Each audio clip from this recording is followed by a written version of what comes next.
देखिए, चुनाव के समय में प्रत्याशी कोई भी हो वो वादे तो जरूर करता है, कौन कितने निभाता है ये तो समय और वक्त बताता है।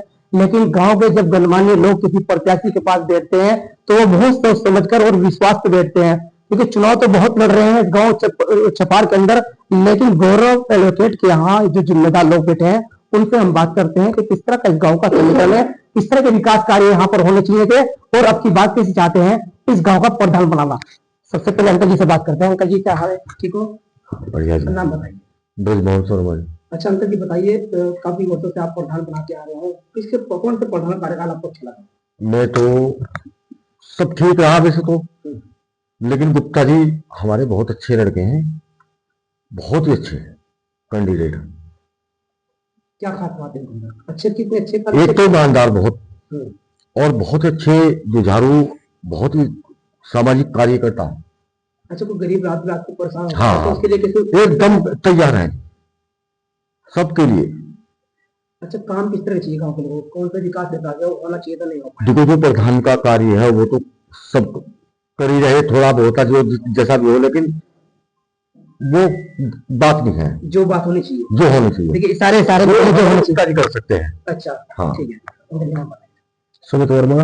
अच्छा वर्मा जी, बताइए कि इस छपार का आपके बार 2026 में क्या समीकरण बनने वाला है? समीकरण अब तो युवाओं का रहेगा, क्योंकि जो हमारे गौरव गुप्ता जी है वे लगनशील, अपने जिम्मेदार और हर भाई के साथ कंधे से कंधा मिलाकर चलने वाले आदमी है।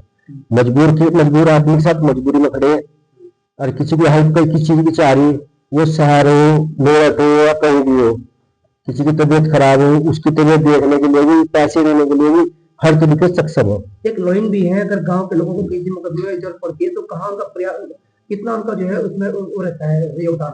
भैया, जिस तरह एक छोटा भाई खड़ा रहा ना, इसी तरह गौरव गुप्ता हर मुसीबत में लारा खड़ा रहा है।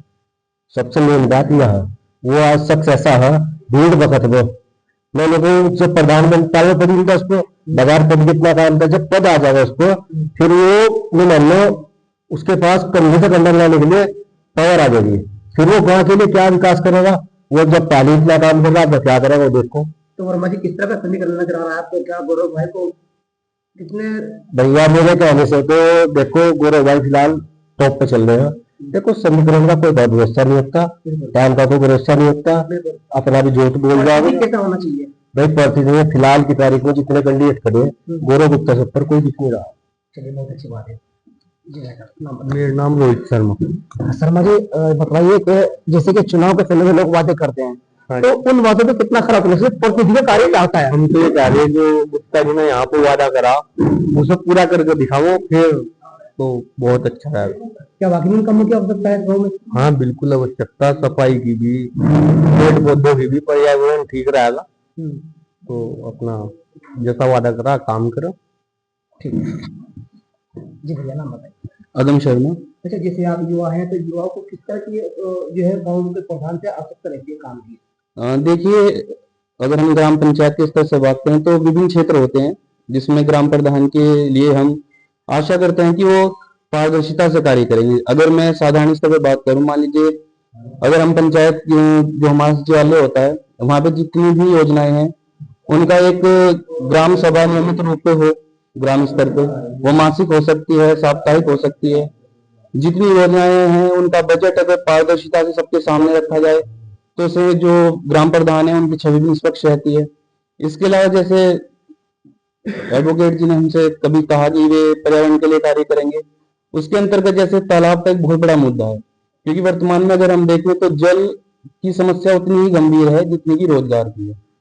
इसके अलावा शिक्षा के स्तर पे जैसे प्राथमिक विद्यालय जो हमारे होते हैं उनमें विभिन्न स्तर पर समस्याएं होती हैं और वह पूर्ण रूप से ग्राम प्रधान पर निर्भर होते हैं, चाहे वो डीबीटी में अभिभावकों का सहयोग है या मिड डे मील योजना है। राशन डीलर से जो राशन जाता है वो नियमित रूप में और नियमित समय पर जाए, इसके लिए ग्राम प्रधान जवाबदेही अपनी पूर्ण रूप से रखता है। इनके अलावा जो युवा हैं उनके लिए रोजगार है, या जो ये हमारे स्पोर्ट्स में बच्चे जाना चाहते हैं उनके लिए फील्ड है, और जो अन्य योजनाओं से उन्हें लाभार्थी बनाया जा सकता है, जैसे कि ये आते हैं प्रधानमंत्री आवास योजना चलती है, वो सही रूप में और सही व्यक्ति तक जाए, ऐसी आशा हमें अपने प्रधान जी से है। अच्छा, जैसे कि आप युवा हैं और बहुत अच्छी आपने बात बताई गाँव जी। के लिए, तो गाँव में जब वोट डालने पर वोटर जाते हैं तो किस तरह से उनको ध्यान रखना चाहिए और आगे के भविष्य के बारे में क्या सोचना चाहिए? देखिए, ये मतदाता की हर श्रेणी के हिसाब से होता है। जो बुजुर्ग होते हैं वे अपने आप के अलावा अपनी आने वाली पीढ़ी को ध्यान में रखकर वोट दें। युवा है वो इस बात का ध्यान रखे कि जिस प्रत्याशी को हम चुन रहे हैं वो हमारे भविष्य के लिए कितना वास्तव में चिंतित है। मैं तो यही कहूंगा कि एक युवा को अपने भविष्य के साथ साथ अब पूर्ण रूप से अपने ग्राम को ध्यान में रखते हुए कौन हमारे गांव का वास्तव में विकास के लिए चिंतित है, उसका ध्यान रखकर हमें अपना मतदान करना चाहिए। ठीक है, बहुत अच्छी बात है। सर नाम बताइए। मुश्किल में नहीं, ऐसी समाज से है जी। जी सर बताइए, ऐसी समाज का क्या समीकरण है किस गाँव का? ऐसी समाज को अपनी खुशी बहती है जी। ऐसी समाज, मेरी उम्र 40 साल हो गई जी। 3 बार में जैसे कि सुनो, गौरव भाई ने चुनाव की तैयारी कर रहे हैं तो ऐसी समाज का कितना उनको समर्थन है? ऐसी समाज का पूरा समर्थन है जी। लेकिन ऐसी समाज का आपका सपना पूरा हो जाएगा, इसी इच्छा में हम क्या वोट सपना देंगे। है दलित समाज का इस गाँव का? दलित समाज, इस समाज में भी थोड़ा दबके था वो, इसलिए पढ़े लिखे को चुनना चाह रही है। अच्छा। तो पढ़ा लिखे बहुत है, इसीलिए हमने अपना सपना पूरा करने के लिए ना प्रत्याशी चुना है। ठीक है जी, मेरा नाम बताइए। जी, मेरा नाम हुसैन शर्मा है। शर्मा जी बताओ कि गुप्ता जी के बारे में किस तरह का लोग जो है सोच विचार रखते हैं? गुप्ता जी बहुत अच्छे कैंडिडेट है, और मैं तो मानता नहीं गरीब हो या अमीर हो, आधी रात भी किसी के लिए खड़े रहे, अपना खून देकर भी लोगों की सेवा करें। ऐसे प्रतिनिधि होना चाहिए। ऐसे प्रतिनिधि होना चाहिए। और दूसरी बात, मैं देश की, प्रदेश की और देश की सरकार से कहना चाह रहा कि मैं ग्राम पंचायत को मजबूत करने के लिए जो भी कदम उठा सकते हैं वो उठाएं, क्योंकि अब समय बदलाव का है, हर आदमी बदलाव चाहता है, और जो जनप्रतिनिधि की सेवाएं मिलती हैं उन्हीं वोटों से ग्राम पंचायत सदस्य भी बनता है, उसी वोट से ग्राम प्रधान भी बनता है, उसी वोट से विधायक और सांसद भी बनते हैं। तो ये भेदभाव क्यों है भाई? मैंने सूचना के माध्यम से मांगा कि इन ग्राम पंचायत सदस्यों के क्या अधिकार है, क्या कार्य है, लेकिन कोई भी ध्यान नहीं देता इस तरफ। ये प्रदेश सरकार या भारत सरकार ये दोहरा मापदंड अपना रही। एक वोट से सांसद विधायक बन गए और एक वोट से मेंबर बीडीसी और प्रधान बन गए। ये तो अधिकारी के पीछे फिरने भागे हुए, चल मेरा वो काम था जी, मेरा वो काम था जी, करा दो जी, वो करा दो जी। और उन्होंने कहा हाँ भाई ये काम कर दे, तो दोनों चीज में फर्क नहीं हो गया। समझ कहीं कहीं आपको चल लगता है कि गाँव समाज में कुछ बिगाड़ा जाता है तो बिल्कुल। थाने के नाम से जो है लोग प्रधान उनको वेरीफाई करते हैं कि इस तरह से करना चाहिए। क्या क्या क्या जैसे गाँव समाज में कहाँ से नहीं हो जाती है, थाने तक जाना चाहिए मामला, घर में गाँव में। अजी ऐसा है, घर के झगड़े घर में निपटा हुआ, हम कोर्ट कचहरी क्यों जाऊंगा? ये होना चाहिए ना। बिल्कुल, तो ऐसा गाँव में है। बिल्कुल होना चाहिए। जब प्रधान मजबूत होगा तो क्यों नहीं होगा, और जब अनपढ़ प्रधान बनेंगे तो फिर क्या होगा? बताओ आप मुझे। बिल्कुल। तो गौरव गुप्ता जी के लिए क्या कहना चाहेंगे काम के लोगों को? भाई एडवोकेट है, पढ़ा लिखा आदमी, और इससे ज्यादा क्या हो सकेगा? बिल्कुल सही बात। लेकिन कहीं ना कहीं सरकारों को भी इन चीजों को ध्यान देना चाहिए। अब ये बताइए आप मुझे, जो 50 लाख की गाड़ी में फिर रहा, 2000 रुपये का 5000 रुपये का तेल बिल फूक दे, वो जनता का क्या भला कर देगा?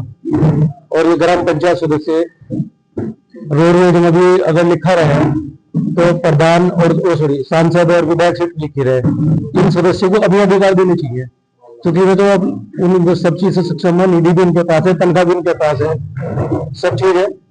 इनके पास क्या है? ये अधिकार है प्रधाननगर ग्राम पंचायत सदस्यों को और क्षेत्र पंचायत सदस्यों को देना चाहिए। प्रधान भी गाड़ी चल रहा, प्रधान भी गाड़ी चल रहा। ये जनता का जो मेंबर है अपने अपने वार्ड हो गए, उनके पास कुछ भी नहीं है, ऐसे ही रहेगा, ना विकास हो पाता ना कुछ। और मैं तो गौरव जी से अपील कर रहा, अगर प्रधान बन गए, ईश्वर करे ना मौका दे, तो ये ग्राम पंचायत सदस्यों का और क्षेत्र पंचायत सदस्यों का जो बिल केंद्र से मतलब राज्य सरकार ये दर साहब, तो इन्हें भी आवंटित करें, ये भी अपने अपने वार्डों में विकास करें। ये कहाँ से विकास करेंगे? और ये मैं योगी जी से आदरणीय प्रधानमंत्री से अपील कर रहा कि इस विषय में ध्यान करें। जब ये मजबूत होंगी तो गांव तो अपने आप मजबूत होंगे। और दूसरी बात ये, नगर निगम नगर पालिका में जो है क्षेत्र तोड़ के भेज दे। महात्मा गांधी जी ने कहा था कि भारत का स्वर्ग जो है भारत के गांव में, मतलब जो गांव में होता है, और ये गांव ही खत्म कर देंगे तो देश में रह क्या जाएगा? किसान खत्म हो जाएगा, सबको दिहाड़ी मजदूर बनाना सोच रहे हैं लोग। जो अन्नदाता है वही खत्म हो जाएगा। जब अन्नदाता ही खत्म हो जाएगा, क्या रह जाएगा देश में? आज एक स्कूल का मतलब एक जो लास्ट श्रेणी का कर्मचारी है, वो सोचेगा काश्तकार कुछ नहीं समझता, खत्म कर दे काश्तकारी बिल्कुल। और प्राइवेट कर्मचारी कोई बात नहीं करना चाहता, 12-12 घंटे ड्यूटी कर रहे, 8-8 घंटे ड्यूटी कर रहे, 6 घंटे का प्रावधान है।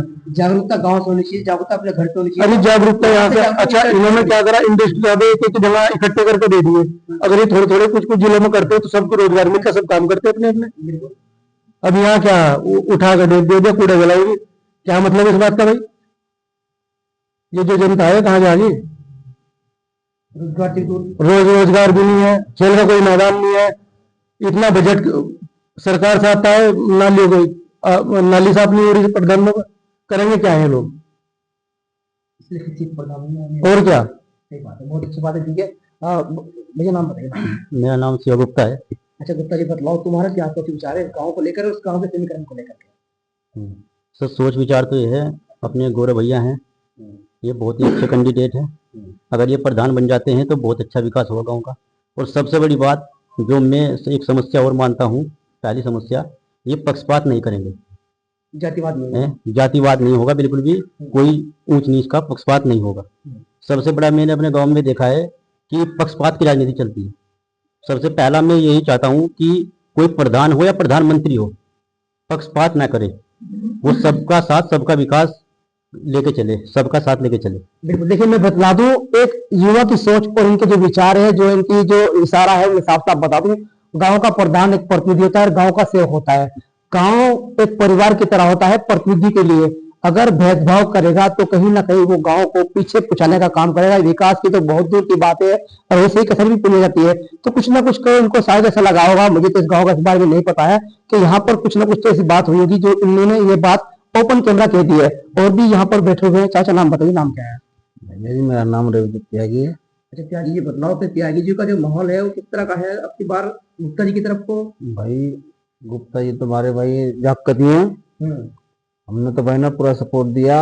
और ये तो अगर प्रधान भी नहीं बन तो भी प्रधान ही है, क्योंकि इतनी सेवा भाव इनके अंदर है। अभी इसके कार्यों को देखते हुए ही सब आदमी कह रहे कि भाई तुम कैंडिडेट बन जाओ। तुम्हारा किशोर आशीर्वाद है, बतलाओ। भाई हमारा तो आशीर्वाद है, हमारा तो जाकत है।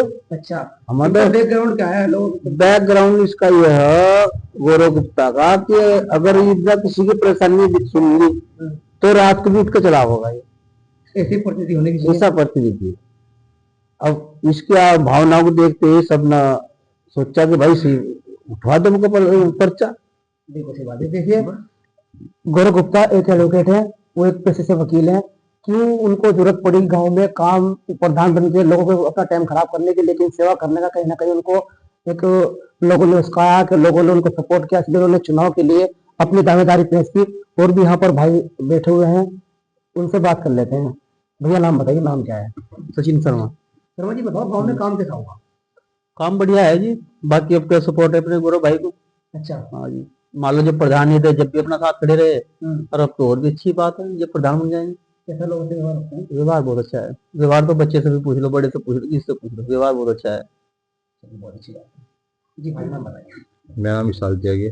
बताओ त्यागी जी के। मैं तो एक ही बात करना चाहूंगा जी, जैसे कि ये प्रधान पद बहुत बड़ा पद है जी, इसके लिए एक योग्यता होनी चाहिए। ग्रुप डी के लिए एक योग्यता हो, और ग्राम प्रधान भी कोई छोटा आदमी नहीं होता, बहुत बड़ी बात हो। गांव का प्रधानमंत्री हो? हाँ जी बिल्कुल बिल्कुल। तो उसके लिए योग्यता होनी चाहिए ना, कि आएगा कोई भी आगा मतलब कि कैंडिडेट बन जा।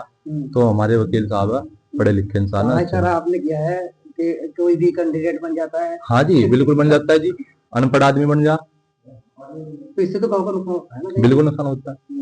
हमारे गुप्ता जी पढ़े लिखे आदमी है, तो युवा को रुझान भरपूर है। बिल्कुल बिल्कुल। सही बात। नाम बताइए। रोहित शर्मा जी। शर्मा जी क्या विचार है आपके? गौरव लड़का बहुत बढ़िया है जी, सबके साथ खड़ा है 24 घंटे, दुख में सुख में किसी भी टाइम। समाज में की मीटिंग हुई है गांव में वैसे उनके लिए? हाँ सबके साथ जाते हैं, सबके पास। जैसे चुनाव की तैयारी कर रहे हैं, गांव समाज के लोगों ने मीटिंग करके इनको हाथ मतलब उनको हाँ है? कहा है सबने। कितना लोग आपको लगता है कितना परसेंट? अब देखो भाई किसी की शकल पर तो लिख नहीं रहा, पर 90% लोग कहते हैं लोगों को किसी साथ। बहुत अच्छी बात है जी। बात नाम बताइए। मेरा नाम टिंकू पाल है जी। देखिए पाल साहब, बड़ी मुस्कुराहट से आपने अपना परिचय दिया है, तो अपनी मुस्कुराहट से बताइए कि इस गांव का सच्चाई में किस तरह के विकास कार्य की कमियां है? देखिए गांव में विकास कार्य की तो बहुत ज्यादा कमी है। नालियों की व्यवस्था सही नहीं है, कई गलियों में पानी भरता है, बरसात के टाइम भी, काफी टाइम भी। और साफ सफाई कोई व्यवस्था नहीं है। कोई बच्चों के लिए खेल का मैदान वगैरह, गरीब आदमियों के लिए कोई बारात घर की व्यवस्था नहीं है। तो इस तरह की बहुत समस्याएं हैं। और मैं खुद इस बार इसलिए भी हूँ क्योंकि हमारे बीच के हमारे साथी हैं, हमारे दोस्त भी हैं, गौरव प्रधान जी हैं, गुप्ता जी हैं। उन्होंने इस बार ये बीड़ा उठाया है कि वो गांव के विकास के लिए अपनी तरफ से हर संभव कार्य करेंगे और गांव के लिए जितना विकास की योजनाएं ला सकते हैं उनके लिए हमेशा तत्पर रहेंगे और गांव को अधिक ऊंचाइयों पर ले जाएंगे। बहुत बढ़िया बात कही आपने। एक बात और बता दो, वकील साहब कचेरी देखते हैं, गाँव देखते हैं, बताओ मुझे। भैया हमारे वकील साहब गांव में रहते हैं तो पहले गांव ही देखेंगे। कचहरी अगर इनको देखनी होती तो ये मन में सवाल लगाते, लोगों के मन में सवाल लगा ना, किस बात उठाएंगे, वकील साहब सिर पे बैठ जाएंगे, यहाँ कौन संभालेगा। नहीं, आप मेरी बात पर जोर दीजिए। अगर इनको कचहरी देखनी होती तो ये प्रधानी में ना आते, पहले कचहरी ही देखते। लेकिन इन्होंने मसला उठाया है गाँव को देखने का, तो ये गाँव की समस्याओं को देखेंगे, इसलिए प्रधानी में आए हैं। ठीक है, देखिए बहुत अच्छी बात रही। और मैं बता दूं, इस छोटी सी चौपाल में बहुत ही, भाई थोड़े पीछे कैमरे में थोड़े पीछे हो जाओ, मैं बतला दूं, यहाँ जो लोग बैठे हुए हैं ये कोई आम नहीं है, बहुत पहले से इनको पूरा तजुर्बा भी है। युवा हैं तो शिक्षित भी बैठे हुए हैं, बुजुर्ग है तो उनको चुनाव का पूरा अनुभव भी है। गौरव गुप्ता को कोई ऐसे ही नहीं समर्थन कर रहे, कुछ ना कुछ तो क्वालिटी है। ग्राम पंचायत छपार की जनता से अपील करना चाहूंगा, कमेंट बॉक्स में लिख के जरूर बताएं क्या वाकई में यहाँ के लोगों की जो मांग है, जो इनके विचार है वो सही है, फिलहाल नहीं। न्यूज़ 24 से अच्छी खबर के लिए मैं निसार मलिक।